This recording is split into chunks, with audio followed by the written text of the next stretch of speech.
Welcome to Uncomfortable, conversations about culture and Christianity. My name is Eric, and today I'm joined by Jess. Hello, world. Alex. March is here. Yes, it is. March is here. That's a very observant point you made there.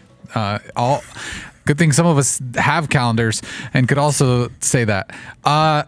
Also, we have a very special guest with us, Don Gentry. Thank you for being here. Hi, friends. It's always good to have you on the show when you have some time to join us. Everything good in your world? You feeling? It's good. Soul's feeling full and all those things. All right, good. Thank you for being here. We appreciate your time. Today. How are you feeling, Eric? Oh, man. We don't have time to get into that.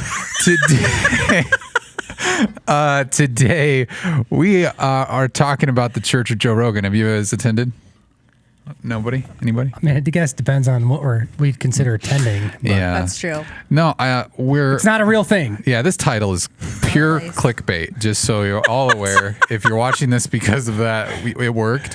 But no, Alex and I were having a conversation this week, and we were just noticing that in conversations with a lot of Christians, we are hearing more and more people refer to Joe Rogan and his podcast. And it's kind of interesting to look at this perspective, not to say that, they are necessarily going there for discipleship, but it kind of happens through osmosis that you are discipled where you go for information by the people that you allow to speak into your life and the people that influence you.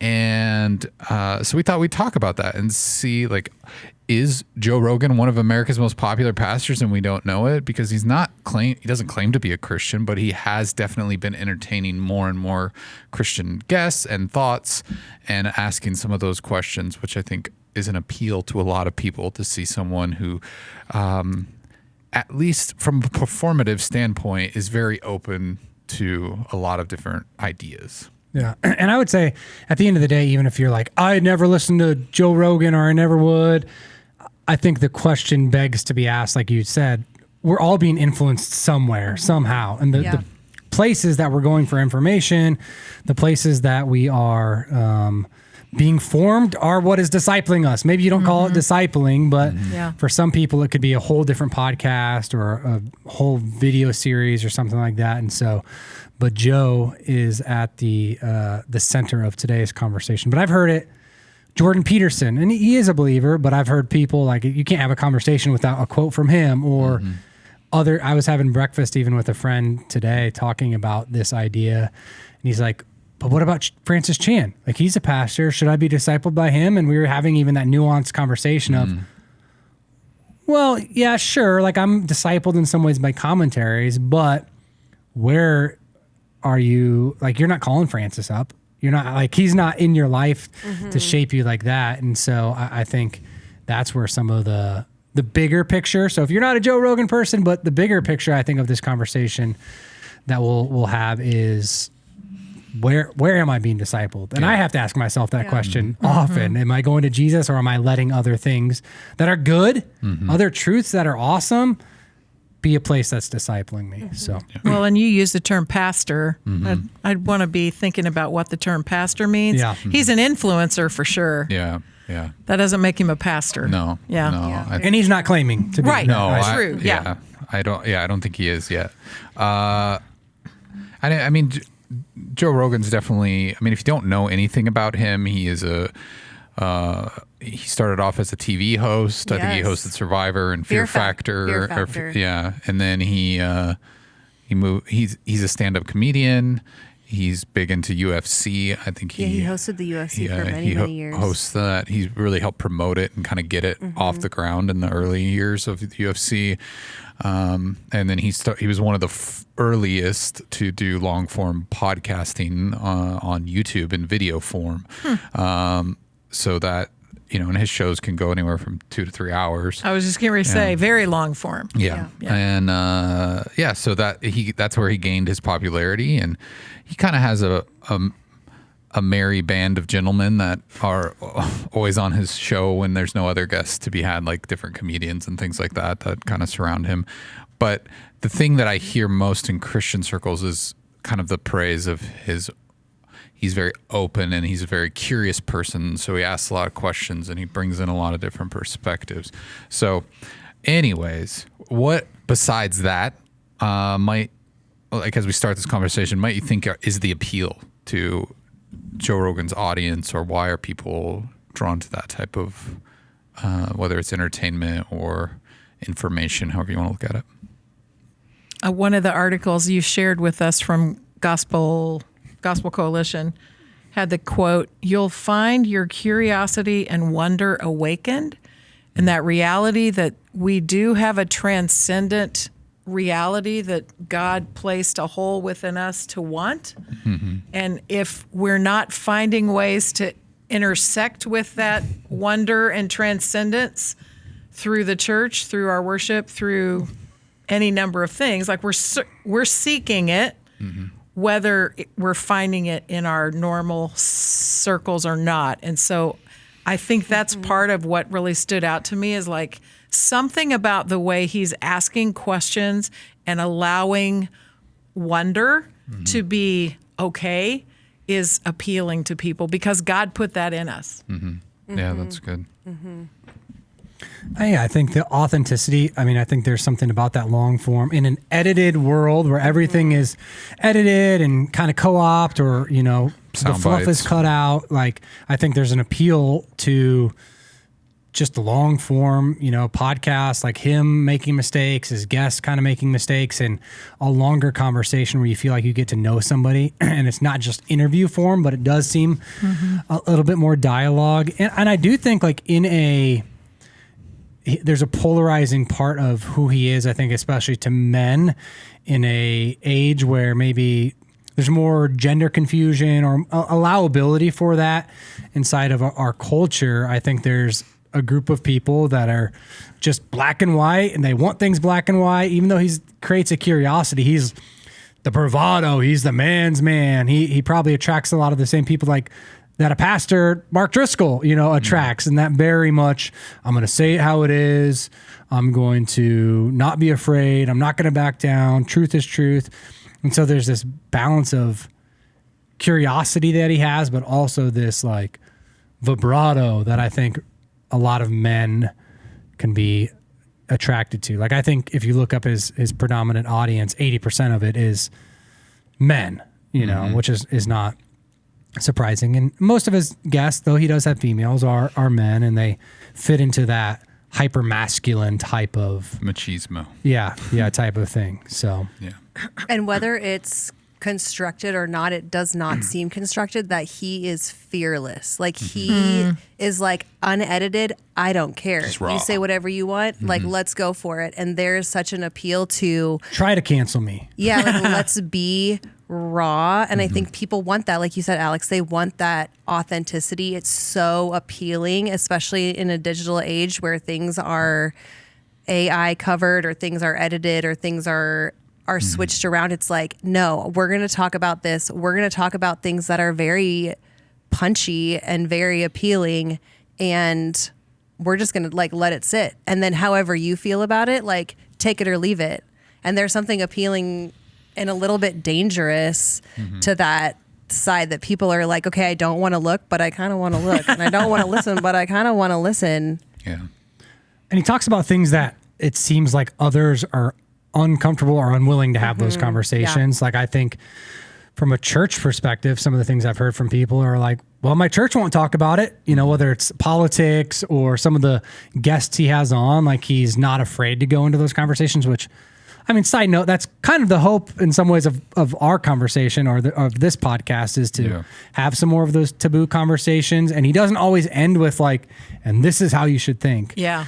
But I think there is that from the Christian, maybe as somebody that feels like the church should take a stand on this. Well, Joe's taking a stand, and so whether that's right or wrong, I think that attracts people that really want you to draw a line in the sand type of person, and they see that from him. I have to say, though, I would question the authenticity piece, just because there's still the reality of it is on a podcast. It's not me in the room with Joe having coffee.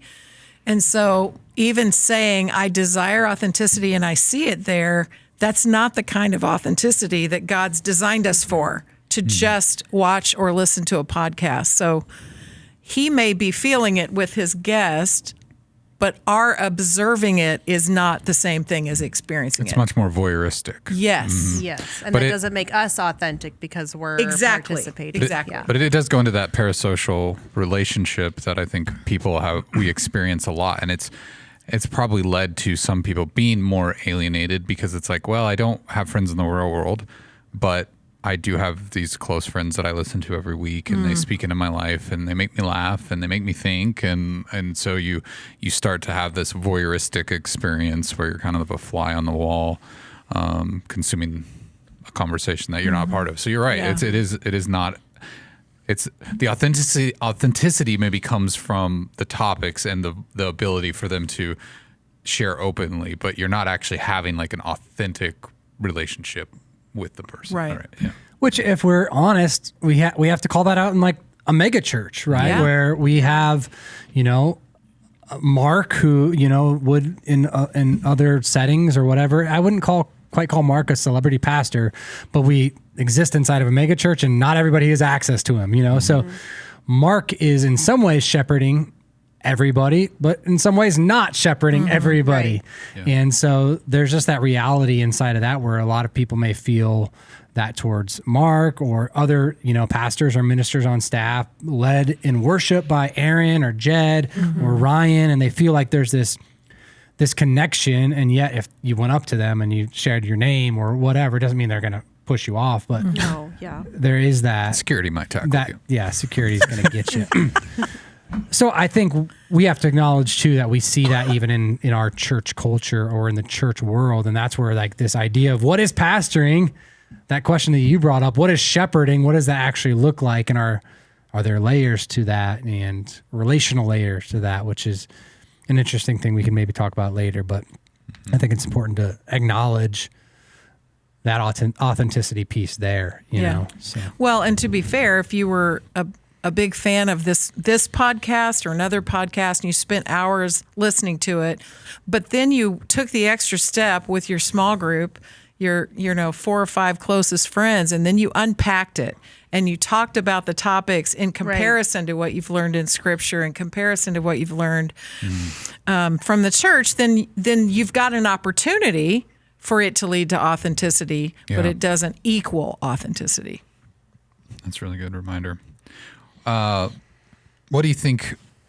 I mean, I'm asking this of everyone. What do you think that the church could potentially learn from I would say, the appeal of something like Joe Rogan, or from, what do you think it is that people are drawn to about that maybe the church could lean into a little more, or maybe it's, or at least create spaces for that type of thing?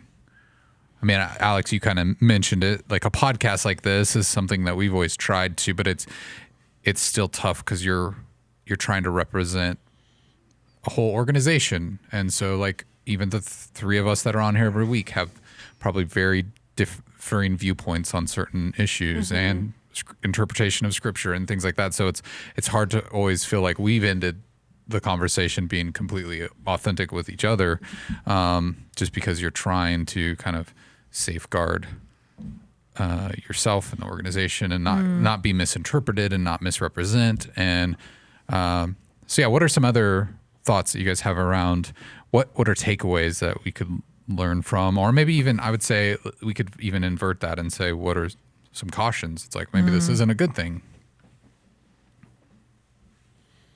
The first place I go, I'm reading a book called Deeper by Dane Ortland right now. And there's a quote in there where he says, Jesus was accused of being a friend of tax collectors and sinners.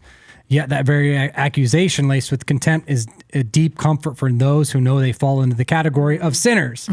That's why these 2 groups were precisely those who were all drawing near to him in Luke 15:1. And around Jesus, sinners, those who knew themselves as sinners, feel safe. And I think there's this safety that people feel in this guy who thinks differently than me, might be associated with a different religion, might fall into a different political camp.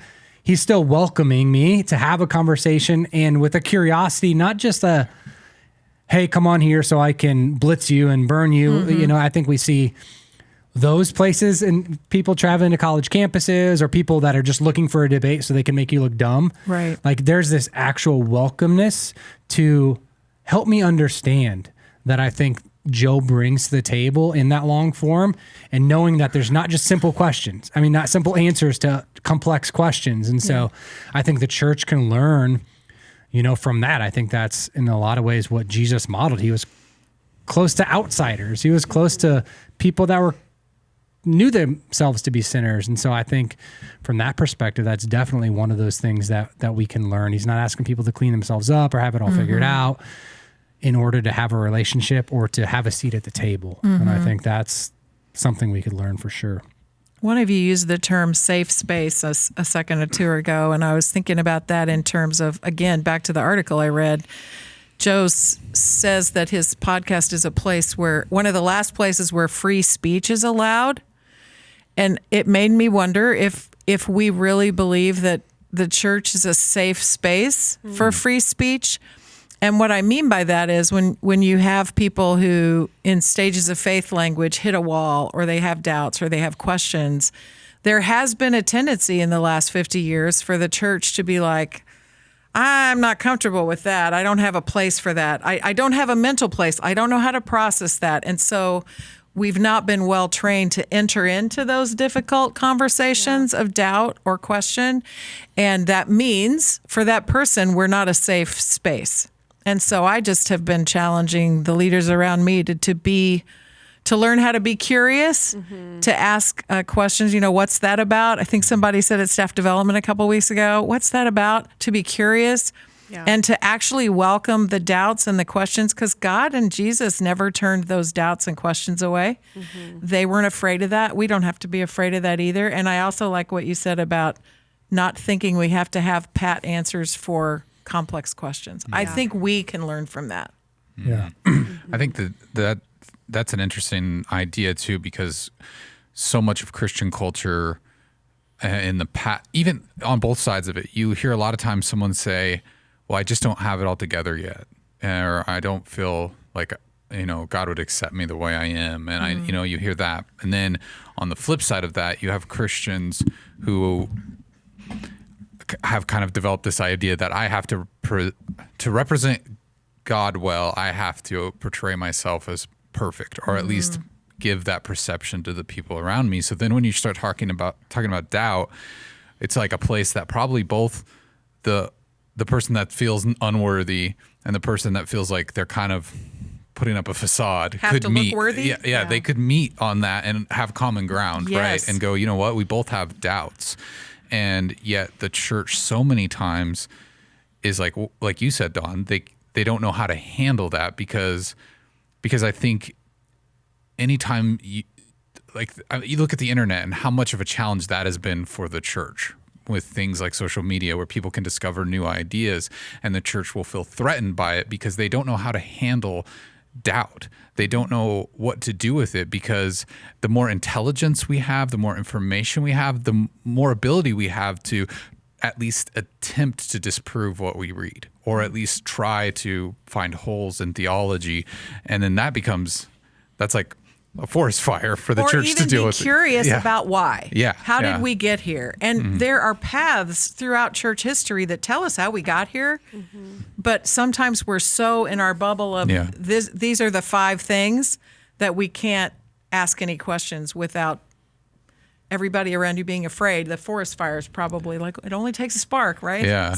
Well, and I think the idea is, okay, well, I've had the experience on this podcast with people where it's like I can have a thought or question someone else's belief about scripture interpretation, but by having those doubts, the knee-jerk reaction from some faith leaders or believers is to go, oh, well, you must be having a crisis of faith right now. Like, you must be doubting in who your creator is. And it's like, that's not true. That's like, a pat answer for a complex question. You can live within that tension. Yeah. And I would say it makes you a stronger believer if you can lean into those doubts, because if you don't, they're just going to fester over time. Yeah. So, but I do think, I mean, are there any other examples? Anybody else have anything that you're thinking like, here's where the church could get better at exploring these areas or allowing spaces for it? I love, as a church attender, no longer church worker, I love the unpolished. Like, I love the reminders of like even someone walking on stage and like they knock over a mic stand, or like Alex knocks over his cup of coffee, whatever that would be. I'm like, okay, you're a real person. And I think like for me that the raw part comes from the sharing of vulnerability of like, hey, I don't have it all together. Or like, hey, I still remember Alex like knocked a can of paint down his stairs. Sorry to bring that up and trigger you. But those are things to me where it's like, it's so important coming from pastors and church workers where we're not, and from the church of like, we don't have it all together. We're not polished, and like, I'm going to let you see that I don't. And we have kind of been in a culture that's like, hey, we have it all together. And, oh, you're struggling with your faith. Here is the answer to this question. Yeah. And we have these robotic things where it's like, yes, like one of the things I really value at Christ Community is that we have question mark. And it's one of those things where you don't know what question is going to get texted in, and he doesn't know what question he's going to be asked to answer. But it's like, I want to see that. And I think that even as I think about like tying that into like this Joe Rogan type culture that we're looking at, it's like, we want to see that. We kind of want to see you mess up a little bit. And it's not necessarily that we want to see you fail or we want to see a leader fail. We just want to see like those people. Oh, you're real too. Oh, Dawn, you're on leadership here and you're an executive director and you struggle too. Like, I'll give you a list later. You don't need, you need caffeine to get through you know what I mean? Like, there's just things where it's like, yeah, it's a beautiful thing. Even when you mentioned question mark, and like that intimidates me because I'm not as good off the fly as he is. But the other reality is the authenticity to say, hey, I don't know. I'm happy to research it with you. I'm happy to pray through it with you. But I also don't have all the answers. And I think that's really, really healthy to be in a place where you can say that too. And I would say that historically, and this is a blanket statement, but the church has not done the best job of discipling men, and I think if you look at most churches and you're like, all right, we just had a women's conference here at CCC. What was the attendance? We did like a men's retreat. What was the attendance? So like, I think churches are always trying to figure out how do we better disciple men in culture, and everybody has a different thing. But I think like that's why what drew like the popularity and the rise before the fall of Mark Driscoll and Mars Hill was there's this. Hey, I don't know if you know he's back. He's coming back up though. Back on the rise. But but I do think that there is this desire inside we've seen that at CCC. That's part of like the Men of God thing is like, you have to be sometimes, and again, this is a blanket statement, but more creative. Like, how do I get that many men into a place? We got to do it at 6 a.m. Well, it takes discipline to do that kind of stuff, and to really encourage men to be disciplined. And I think that's one of the things that he really pushes into is discipline and strength and a lot of those things that are part of how God created men and women to be different. And I think he is okay to lean into some of those things as well, which I think is attractive to especially maybe alpha men in our culture. And so, do you guys think as men, as dads, as husbands, like that is where his appeal really comes from? Like, are you guys attracted to whose appeal?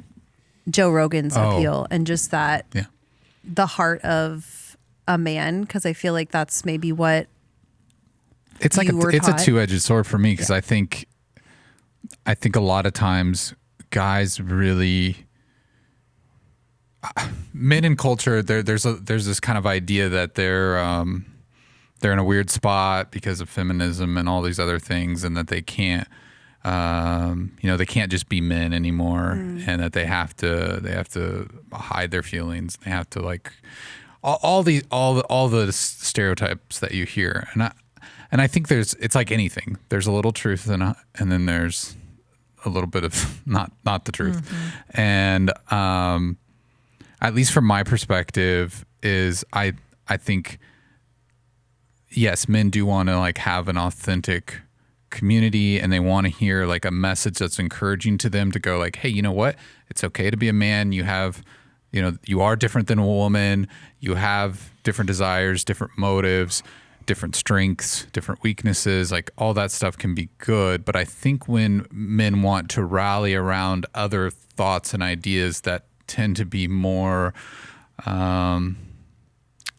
misogynistic and sexist and potentially racist and other things that can start to form when it's like, what is a man's man and what does that mean? Those are the things that I'm like even fearful of passing on to, to my son. Like it's like, how do I in equal parts teach him to be strong and fearless when he needs to be, but still sensitive and connect to his emotions and be able to care for people and be empathetic when he needs to be as well. Where I think there is a culture of men who just want an excuse to go against the grain and say the thing that they want to say and do the thing that they want to do without a filter or without any accountability because, well, I'm a man and whatever. And so it's a mixed bag. And I think it's tough to... And I think there's more and more books being written on the, I think of Jesus and John Wayne and, some of those historical figures that were masculine, historical, popular figures that men tried to be like or emulated themselves out, and you don't realize how much you do. And then there's swings in what that looks like. And so you're able to see, for me reading that book, which is hot take, even saying you read the book for some people, but it's just it tells a lot of the history of how we get here and what draws us towards certain leaders or certain bents or certain personalities that are quote unquote masculine or feel like that alpha type of thing. And so I think that's a part of the attraction, and undeniably, if you look at the data and the statistics, that's who he's polling. That's who, especially. And there's Jordan Peterson's of the world, which I think is predominantly, there's women that listen to him, but predominantly a male biased kind of followership. And so that's my thought on it. I have a couple of things, and they might seem unrelated, but they go together, so stay with me. If you've ever heard me teach about men and women in ministry, you've heard me downplay stereotypes on either side. And one of the reasons for that is my own life experience has shown my wiring, my strengths can sometimes be labeled as being the more masculine, what's normally thought of as a man, as a leader. And my husband's strengths are on the other side. He was always a much more nurturing parent when we had kids at home. And I was the brush it off, you'll be fine, right? So there's that experience that I've had. And I am hesitant to suggest that God got us wrong. So that's one part that plays into my lack of wanting to stereotype. Yeah. The other reality is I'm assuming that you invited me for my role in discipleship. Like, I'm not a Joe Rogan expert, but I'm one of the discipleship experts. And I can tell you that none of the fruits of the Spirit, none of the gifts of the Spirit in the text are ever limited to a single gender. Yeah. And so I just want us to be aware when we talk about what it means to be masculine or feminine, all of that comes from somewhere than the Bible. Yeah. It's not from here. And so as long as we're honest, because this goes back to the question of where we're being discipled, as long as we're honest and we know where it's coming from, then we can be curious about it. We can lean into it. We can say, what parts was I missing, right? But not to just presume that one way is... Yes. It's really important that that's not a stereotype, I guess, that we lean into. The other thing I wonder, and I've wondered this for a long time, and this may be the most uncomfortable thing I say on your podcast, so here we go. Yeah. Is it possible that the emphasis over the last, I'll just say 50 years, you mentioned Jesus and John Wayne, she would say it goes back farther, but the last 50 years, even in evangelical culture, of doubling down on what it means to be a man or a woman, is it possible that that doubling down is one of the reasons we have gender confusion? Is it possible? I don't know if anybody's done research on it, but it fascinates me because that's when we start to see the rise in questions about it.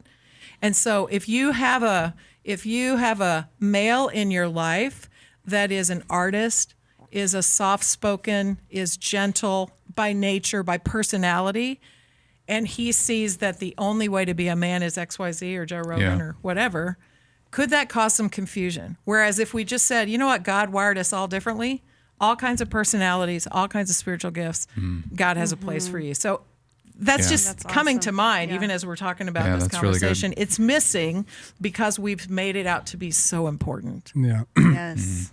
That's so good. And like I have a sibling who's transgender, and they've been on here, and we have those conversations as I'm trying to help me understand, because I don't have those feelings of gender dysphoria or any of that kind of stuff. And those are some of the conversations as we talk sometimes that I'm trying to help me understand, because they really reject a lot of their cultural notions of masculinity and femininity and what the cultural constructs.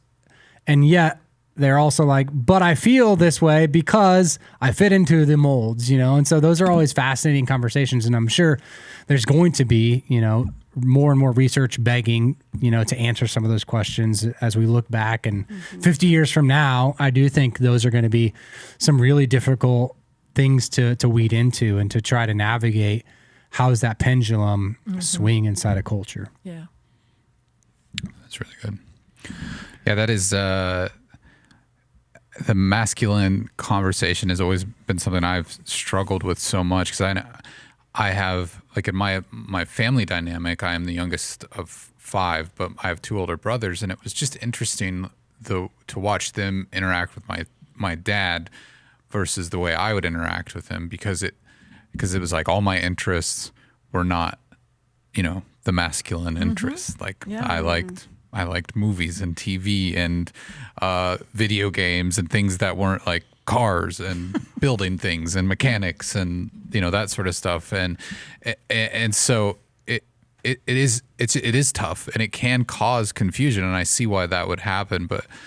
But then, like, now that I'm on the flip side, I'm the father, and I can start to identify the things where even my own son's going like, oh, my dad's not like my friend's dad's. Like, what's that about? And that invites interesting conversations, and like, how do you navigate that? But yeah, Dawn, I think you really unearthed something even in my mind just hearing you say that, because I think that's a really, really challenging thought to think about, like what is causing that confusion, and like how, as we lead in ministry roles and things like that, can we help people better understand themselves?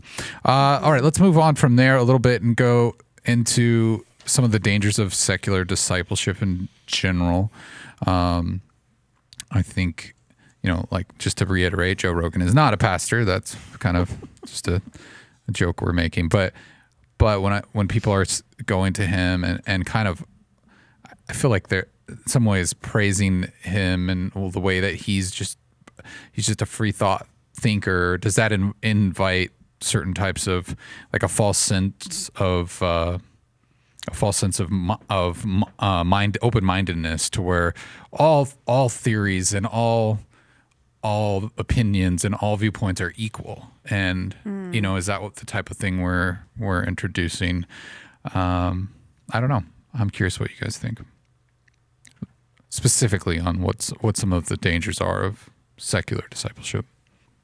Yeah, and I think I'm the one that put that title there, and I sometimes I hate that sacred secular divide that we've created, because I think at the end of the day, all truth is God's truth, and so there's people that that's definitely not original. I don't know who to give that to, but and so all truth is God's truth, and so people that are image bearers of God can tell the truth. They can dabble in the truth. They can point people even to truth, but not understanding a part of that. I think Romans 1 talks to us, somewhat about that reality. And so I think there's this attractiveness when you see some of the truth, or you hear things that seem like they're truthful, to begin to lean into that.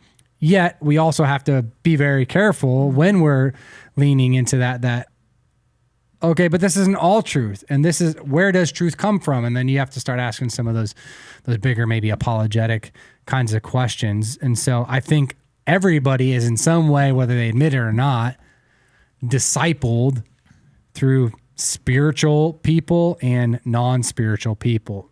If we're talking about discipleship being the thing that shapes our hearts, forms us, I know families that are discipled by Little League Baseball, families that are discipled by church, families that are discipled by dance classes, all of the, like, everything that we're doing and the things that we're learning are shaping us one way or another. There's no neutral with any of those things. And so acknowledging that and acknowledging it's not all bad, I think is just one thing I'd like to acknowledge in that whole secular sacred divide as we have this conversation as well.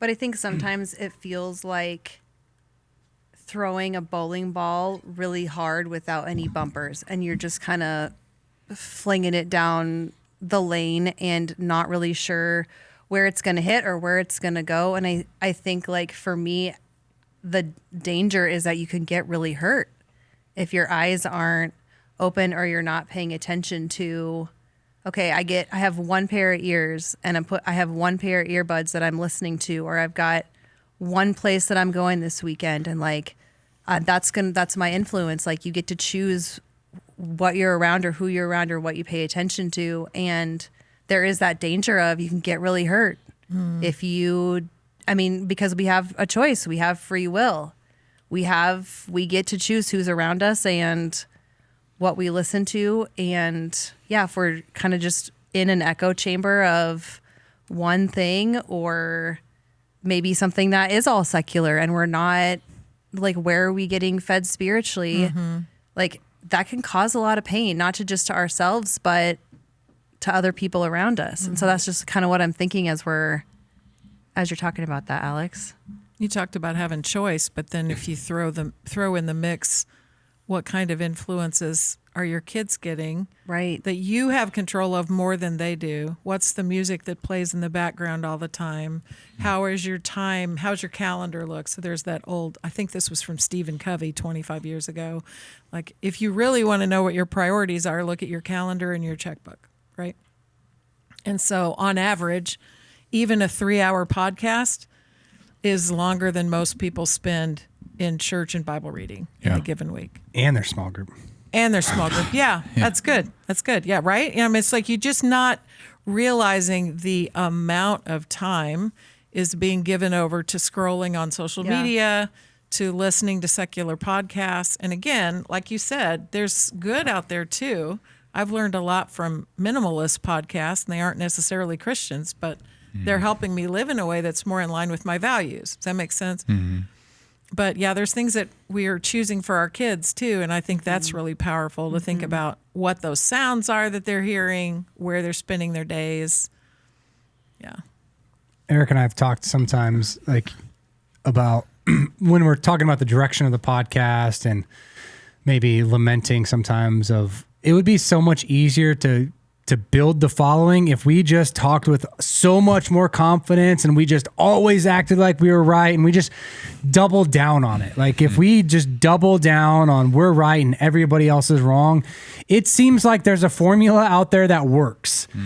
That people that do that, people that never admit they're wrong, people that are always just so certain of everything, and if you challenge them, they're gonna, no, I am right, you're just stupid, shut you down. And there's been people that have been frustrated that we don't approach it that way. And it seems like it's a value to, and I find it to be maybe somewhat generational, not, I don't think entirely, but I think you reach like Gen X and Boomer men, they definitely value it more. Like, they value hearing some guy just tell it like it is. Just don't pull any punches. Just tell it like it is. And I mean, there's an aspect of that I can sympathize with. I can understand. Like, sometimes that just it can be convicting sometimes. You're like, yeah, that's true. I know, I need to hear that. That's true. I'm probably wrong there. I need to get better about that. But it can be and become an echo chamber where it's comforting to hear that, because it's like, yeah, this person is telling it like it is, and this is what I agree with, and now I have fuel and ammunition to go tell somebody else that they're wrong. And I like that too. That's the kind of the mentality I'm assuming. I personally have never respected that much. And when I hear someone talking like that, I just assume they're, I don't know, a snake oil salesman. But there is just this draw to it that it's undeniable, but it's also like something I can't understand, because the people that I see around me being influenced by those types of individuals, I don't see them. I just have a hard time quantifying it, because I'm like, I know that that's not really a value of yours for people that talk like that, but yet yours, it's so influenced by it when it's, when it's kind of like an outside influence. It seems like there is this weird pendulum that the more charisma someone has, the more we're okay with making excuses for their character. So it's like, oh, if I have a lot of charisma and I am that, then the more willing I am to be like, yeah, they've got some character flaws, but look, they're a great leader. People are following them. They tell them like it is. And we see it in, again, the church. I mean, we've seen over and over the rise of pastors and leaders that did not have the character to support their charisma. And so people are attracted to that charisma. People are attracted to building this church on a person, a personality, the wordsmithing, all of those types of things.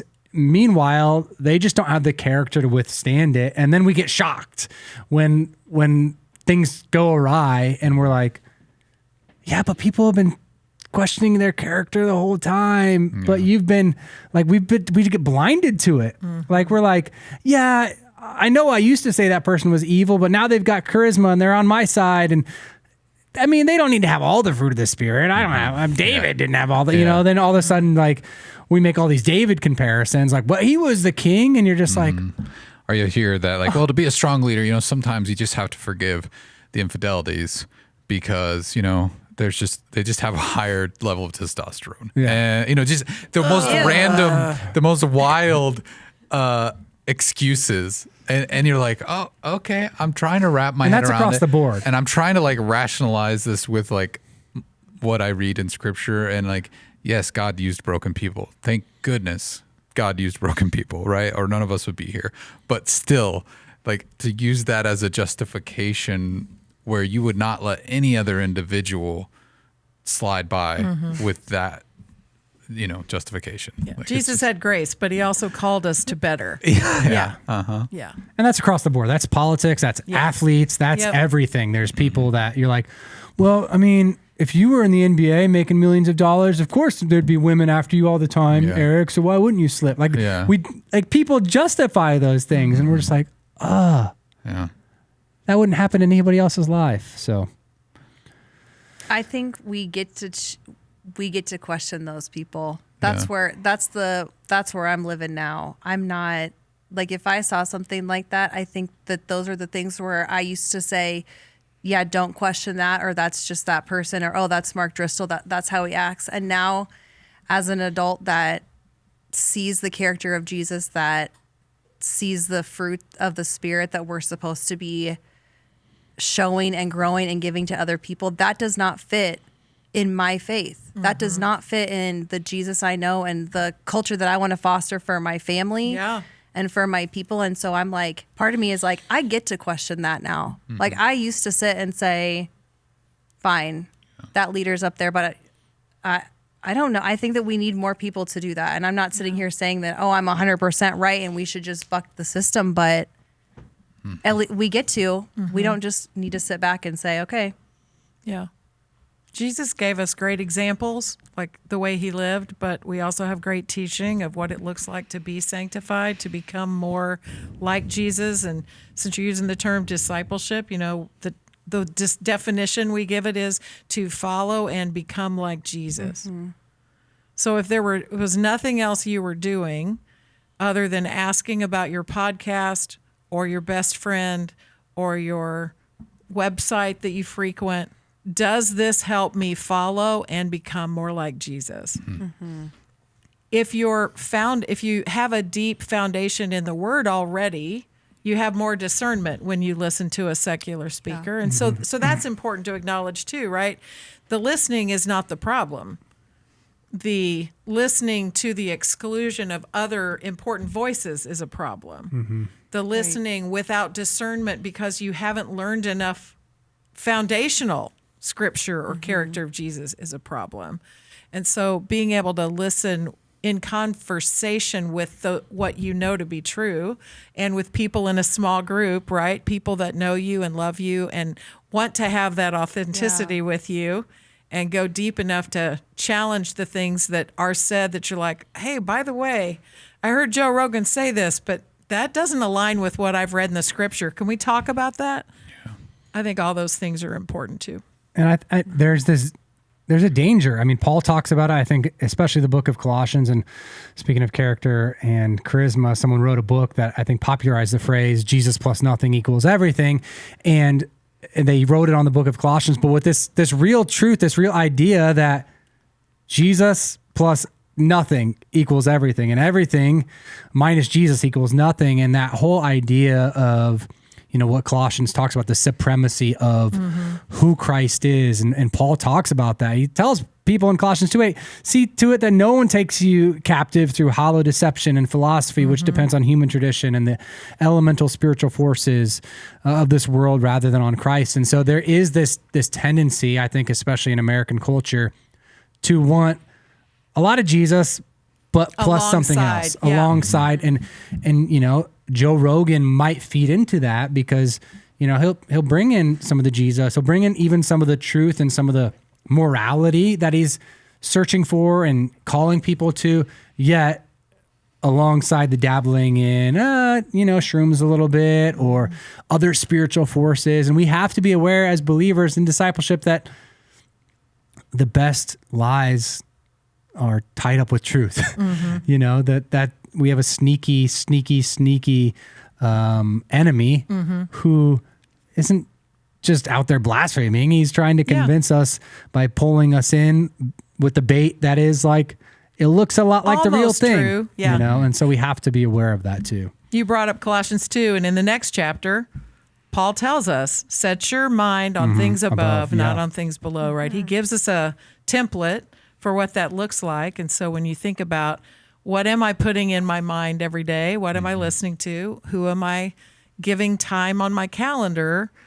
Those things make a difference in how we follow and become like Jesus. Yeah, one of the latest trends with Joe Rogan is it seems to be some of even the Christian influencers on YouTube are starting to seem to have a strong desire to see Joe won over, become a Christian, become a believer. And I forgot the guy's name, and I was just trying to think of what it was, but there was recently, he had a guest on. Wesley Huff, that's who it is. Yeah. He's an apologist. Yeah, an apologist that people were very excited to see him on there because there hasn't really been someone that at least the faith communities felt could represent the gospel as, as strong as it would need to be to convince Joe of some of the questions he had, or be able to answer his questions thoroughly. And so you start to see all this hubbub and, kind of the rumor mill starts running and people are wondering, what does this mean for Joe Rogan? And I think there's always this, we talked about this, I feel like ad nauseum on this podcast, but there's always this desire in Christian culture for, and I think it's an honest thing where we want to see people come to faith, but we really want to see celebrities come to faith. Like we think they'll make such a difference. Yeah, we really want to believe that they're, well, now I'm justified in liking this person or in their music or in their art or in whatever their stance is because they're a believer now. Well, and you see their ripple effects. So, like, I just think about Russell Brand and like how you see him everywhere and he's talking and he has the perceived platform of redemption. Yeah, it's true. Yeah, so with Joe Rogan specifically, I mean, I think he was raised Catholic, currently identifies as agnostic or unsure. But with all the different guests that he has on and the questions that he's asking, it's like, okay, there's definitely curiosity there. There's definitely something there that maybe could be discipled or molded. And but what do you make of that in general? And does it seem, is this, I mean, part of me just wonders, like, what is it about Christians that we want to advocate for this so much? Is it just to see them won for the Lord, or is there something more? And is Joe Rogan the one? Like, if he became a Christian, does this solve a lot of our problems?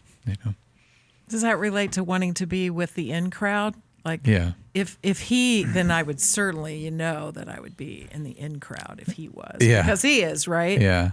Yeah, that's a good question. Well, I mean, I think 2/3 of the New Testament is written by Paul, and I think there's a lot of times you hear those comparisons of like the Saul to Paul thing, and so like we have this desire, and I think that is authentic for redemption. Like we all need to love a redemptive narrative because we were a part of one ourselves, right? And so we all have like this desire, I think, innate desire to see that someone who's a mess, someone who's, like Russell Brand, sleeping with porn star, all those kind of things.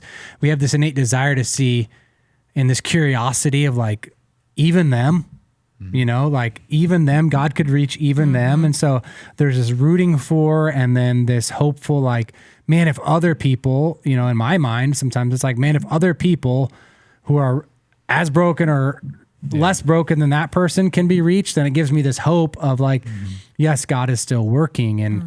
And so I think that there's mostly this pure, desire to have them on Team Jesus, like now they're on our team and now they're going to bat. But then the pendulum of that is then we begin to convince ourselves that people are the ones that are able in some way to convince others to follow Jesus, and then we forget about this Holy Spirit, who's the one that calls people to repentance and convicts and does all of that work. And so there's just this weird pendulum, that happens inside of there, at least in my mind. That's where like that I go.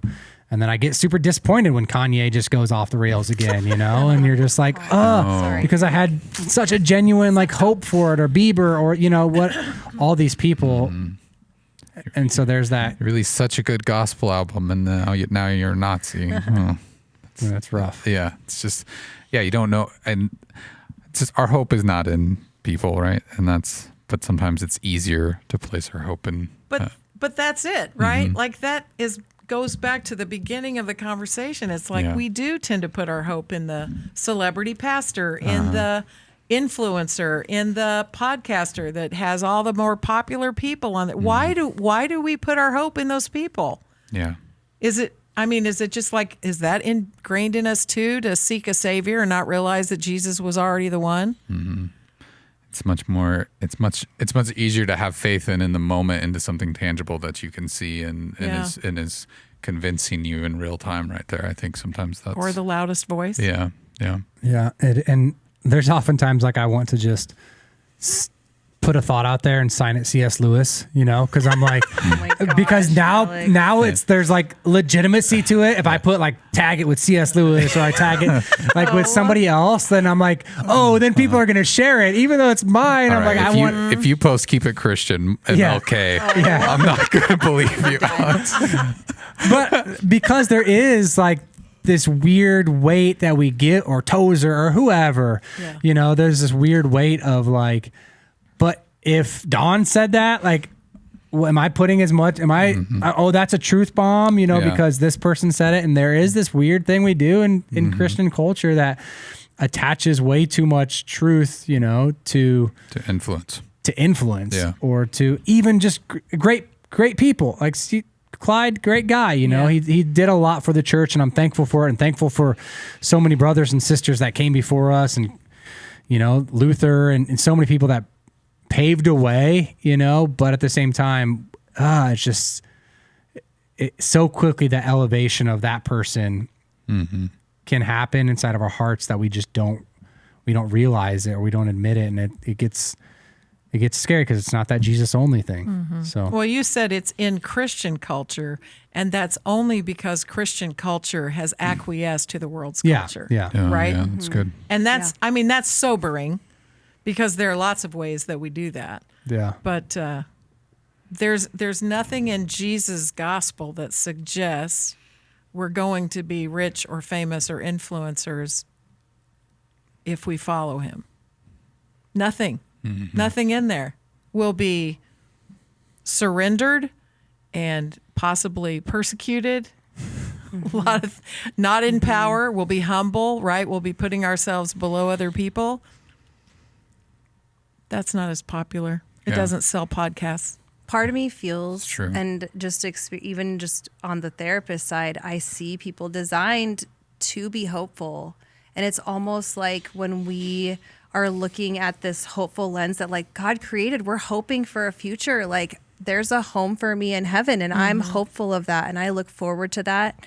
And I almost see when we're talking in this context of like, oh, I'm hoping for this. And when it verges into like our secular culture, it's almost like hope distorted, where it's like I see like there's a heart behind it, and it's just like we're hoping for the wrong things, or we're kind of like putting all our eggs in that basket. It's not necessarily a wrong thing, because I think it's how we're designed, and it keeps us going, and it keeps us motivated, and it keeps our creative brains thinking the way that God like we're designed to be tracking after the next thing. And it's just like sin sneaks its way in there in yet another way, thanks Satan, and just kind of messes everything up. And it's just, so I see like, okay, I see the good and the bad kind of just like weighing itself out.